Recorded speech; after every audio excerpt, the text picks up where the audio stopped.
نظم راضا فرمائے کہ ایسی سردی نہ پڑی ایسے نہ جاڑے دیکھے، 2 بجے دن کو اذاں دیتے تھے مرغے سارے، 2 بجے دن کو اذاں دیتے تھے مرغے سارے، وہ گھٹا ٹوپ نظر آتے تھے دن کو تارے، اور سرد لہروں سے جمے جاتے تھے میں کے پیالے۔ ایک شاعر نے کہا چیخ کے ساغر بھائی، عمر میں پہلی دفعہ چمچے سے چائے کھائی۔ آگ چھونے سے بھی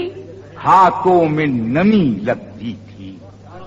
ساتھ کپڑوں میں بھی کپڑوں کی کمی لگتی تھی، وقت کے پاؤں کی رفتار تھمی لگتی تھی، اور راستے میں کوئی بارات جمی لگتی تھی۔ جم گیا پشت پر گھوڑے کی بیچارہ دولہا، اور کھود کر کھرپی سے سالے نے اتارا دولہا۔ ہر طرف شہر میں سردی سے مہاماری تھی، برف باری تھی کہاں دوستو بمباری تھی، پیکرے حسن میں شعلہ تھا نہ چنگاری تھی، اور بند مدت سے حسینوں کی خریداری تھی، بند مدت سے حسینوں کی خریداری تھی، اور مضحکہ خیز تھا عالم شب تنہائی کا، کام کرتا نہ تھا پرزا کوئی انگڑائی کا، کہ کڑکڑاتے ہوئے جاڑے کی قیامت توبہ، 8 دن کر نہ سکے لوگ حجامت توبہ، سرد تھا ان دنوں بازار محبت توبہ، اور کر کے بیٹھے تھے شریف ان سے شرافت توبہ، کر کے بیٹھے تھے شریف ان سے شرافت توبہ، وہ تو زحمت بھی قدمچوں کی نہ سر لیتے تھے، اور جو بھی کرنا تھا بچھونے پہ ہی کر لیتے تھے۔ سرد گرمی کا بھی مضمون ہوا جاتا تھا، جم کے ٹانک بھی تو معجون ہوا جاتا تھا، جسم لرزے کے سبب نون ہوا جاتا تھا، اور خاصا شاعر بھی تو مجنون ہوا جاتا تھا۔ اور بیت دیکھیں کہ خاصا شاعر بھی تو مجنون ہوا جاتا تھا،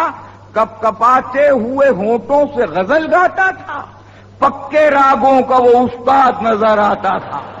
اور بھی سرد ہے معبود یہ احساس نہ تھا، کب سے آئے نہیں محمود یہ احساس نہ تھا،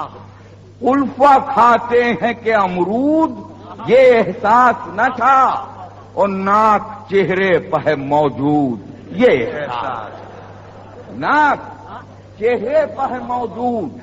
یہ احساس نہ تھا، میں منہ پر رومال رکھے بزم سے کیا آئے تھے، ایسا لگتا تھا وہاں ناک کٹا آئے تھے۔ اور نظم کا آخری بند کہ محفل شیر سے